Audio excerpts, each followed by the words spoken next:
Okay, so the last speaker is Jacob Crossett. While he sets up, I will take advantage of this time to say that after this we have a lunch break. We'll restart at 1:30. Lunch isn't provided here, so the recommendation is to go out into the world and gather food to bring back. We can eat in the library the next room over. So there's plenty of stuff if you turn left on Piccadilly, or my personal recommendation is the food court at Fortnum's and Mason's is surprisingly affordable. If you're watching at home, you have to provide your own food, and you can tell us about it by tweeting on RAS Quenching. Good. Jake, over to you. Thank you, Chris, and thank you to everyone for allowing me to give this presentation. My name is Jacob Crossett. I'm working at the University of Birmingham with Dr. Sean McGee, Trevor Podman, and collaborator Miriam Ramos. And I'm here to talk to you today about witnessing galaxy group evolution and how galaxies within groups can evolve when we pair it up with X-ray observations. And before I would start, I just want to say thank you to this work relies on a lot of people who have helped out with the Gamma and the XXL surveys, and without their contributions, none of this work would be possible. Now, we've had some really good talks this morning that have focused on the idea of galaxy environment and how galaxy environment can change galaxy properties. So briefly, I've just got a couple of little plots which demonstrate that at higher densities we see a low fraction over here on the left plot, a lower fraction of spiral galaxies and a higher fraction of elliptical and lenticular galaxies in more dense environments. In the middle, we see as we go into the centres of groups, we see a lowering of the star formation rate of galaxies, and then over here on this side we see as you move closer to a central galaxy in a cluster, we see a higher fraction of red galaxies compared to a lower fraction of sort of bluer and even to a little lesser extent sort of green valley galaxies. And the kind of environments I'm going to focus on today are galaxy groups. Now in the local universe, most galaxies we see tend to reside in some sort of group. And that is sort of like, unlike a cluster, it's sort of made up of only order of tens of galaxies. So a lot smaller than the typical clusters we've heard about from some of the talks this morning. Now the low relative velocities of these galaxies in groups mean that things such as interactions and mergers are more common than what we see in clusters, which can cause, some of these processes can cause galaxies to actually undergo quenching before they enter this cluster environment. And we've heard about this sort of pre-processing idea already this morning from talks from Matteo and from Tim. Now, galaxy groups themselves are not just made of the galaxies, they've got other constituents. One important one I won't be speaking about today is the intracluster light, which is the stars that have been unbound from any galaxy but are still within that group halo. But what I want to focus on today is the intragroup medium.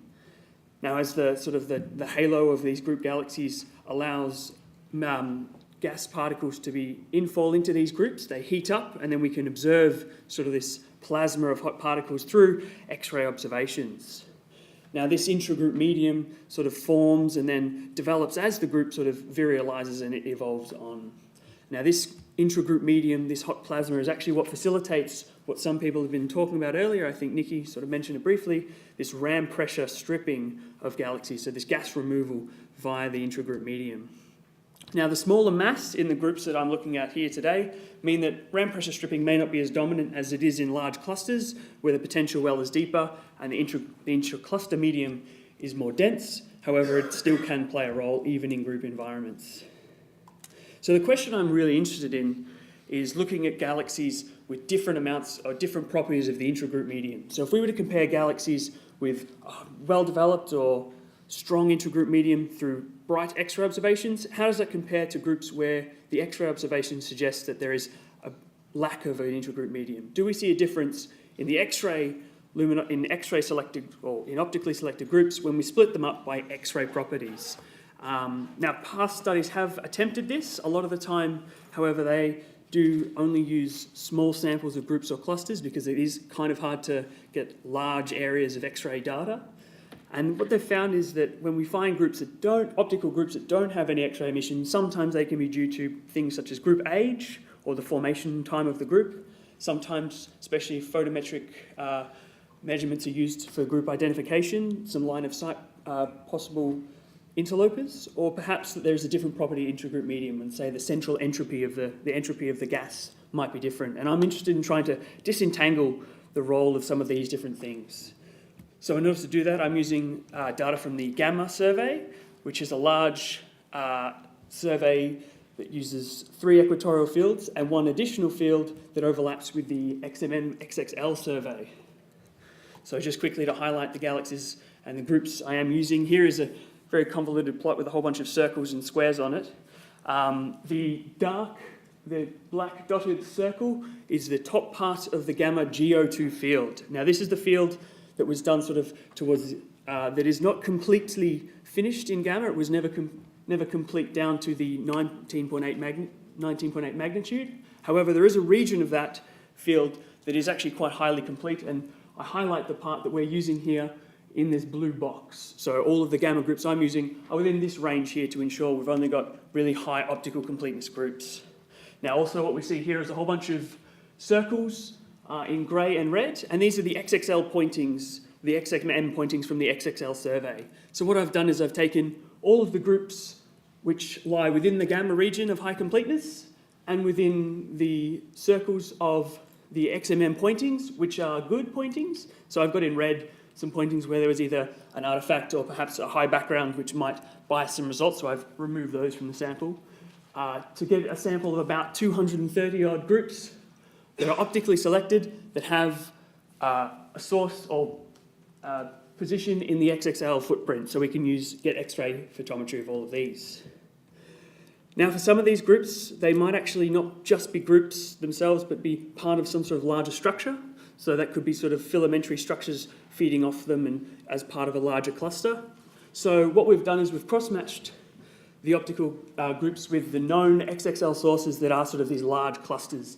And when we see some multiple overlapping sort of X-ray sources where that might lead to perhaps to merging or several filaments or things such as that, we've actually removed those from the sample. So what we're trying to compare in this sample is just groups that should be of their own, sort of somewhat, still forming on their own without having sort of a lot of interfering sources through those kind of mergers. And what we've done for all of those remaining groups, we've taken aperture photometry in the XXL survey to get 300 kiloparsec aperture X-ray photometry of every optical position. So this is an optically selected sample that we've just got X-ray photometry for every one of these groups. Now this uses the Bayesian analysis described up there from Willis et al. And this is, we find a posterior probability distribution for every source.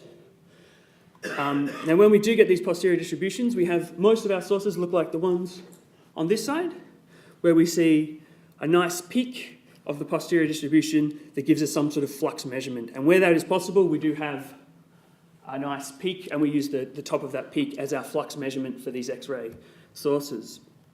However, the advantage of what we're doing is that when we don't have any registered X-ray source, we still have a zero peaked probability distribution, which allows us to get a 95% upper limit on the galaxy groups that do not have any extra observations. So where in past some groups use only X-ray detected or X-ray not detected, we actually have upper limits from these posterior distributions from our X-ray aperture photometry.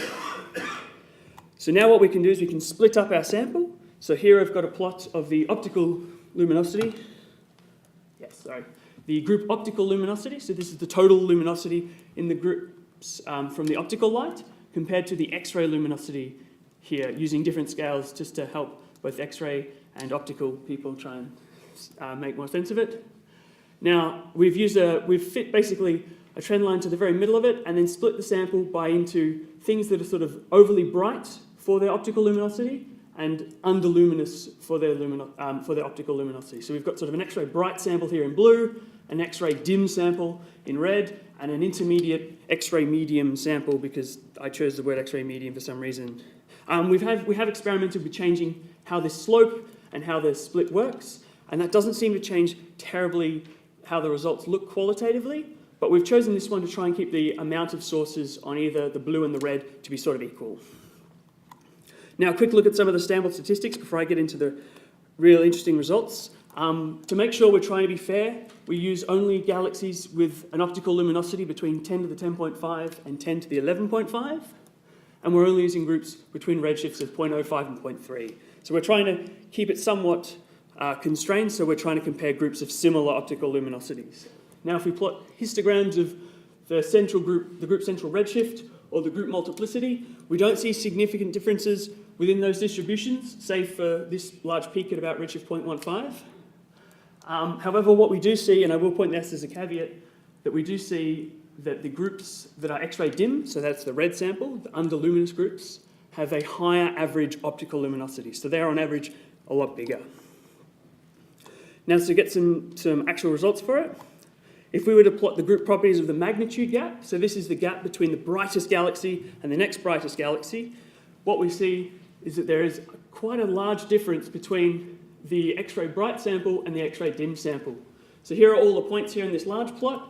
We see the difference in the distribution shape here on the right, and at the top we see the difference in the average samples. These stars show the overall average difference, and these two split halfway down in optical luminosity space. And we see that optically, X-ray bright groups seem to have this larger central galaxy with a larger magnitude gap compared to the X-ray dim groups. Now, if we were to quickly split the sample in terms of star forming and passive, or red and blue, just to see what the galaxies themselves look like, what we see is very interestingly that the galaxies, so over on this side we see here the X-ray bright groups seem to have a lower star forming fraction. So the groups with higher X-ray emission for their optical luminosity seem to be more passive or more red over on this side here than the X-ray dim groups. So the X-ray dim groups seem to have more star forming, more blue galaxies compared to these X-ray bright groups. Now, one very last thing to look at, now this is only very brief, is some of the post-starbursts that we've heard a lot about from Katie and from a couple of other talks this morning. Now, of course, I've selected these post-starburst galaxies very traditionally with the H alpha and H delta lines, so that does come with some biases. But what we see is an interesting tendency that all of the groups that host these post-starburst galaxies are almost exclusively X-ray bright. There is one, of course, yes. Now, unfortunately, this is, as you can see, sort of 5 versus 1. So the statistics of this aren't really great to have a very good conclusive result, but it does at least give us some indication that there might be a difference in the spectral evolution of these galaxies, and that's something we are working on. So just quickly to interpret those results we've got, hopefully. Yeah, it's fine. It's the last slide if the computer doesn't do that. All right. It's all right. I can remember what it is. So the X-ray bright groups with more red, more passive galaxies and a larger central galaxy seem to look as if they're older groups than the X-ray dim galaxy groups. Now, given that these are in a similar redshift range, what we seem to find that these galaxy groups must have formed at an earlier epoch. So what we're comparing is groups that have formed earlier in cosmic time compared to the X-ray dim groups, which are still early and still undergoing formation and virialization. Some of the future work we'd like to do includes having a look at some things such as the morphology of these galaxies and looking at the spectral evolution I was hinting at further. I would have put my conclusions up and I might get them back for you, but otherwise I'm happy to take questions. Thank you. Thank you. I was so sure we'd got through the morning without technical problems. Are there questions? I just wanted lunch. Yeah, questions. Kevin. Hi, Jake. Hey. I was wondering whether you had examined the gamma filament catalogue and matched the group locations to that. I can't. So the fact that it's in the GO2 region means that a lot of the DMUs don't exist. There is no stellar masses. So I had to do that from the colour estimation. There's no filament catalogue. There's a whole bunch of things that aren't in the GO2 region because it wasn't completed all the way down. So I can't actually do that. The one thing I'm hoping to do, and it I believe is coming soon, is the density catalogue, which can give you a sort of first approximation to see if they are sort of filaments and things like that. So that's what I'm hoping to do, but it's not out yet. Very good. Well, let's thank Jake again.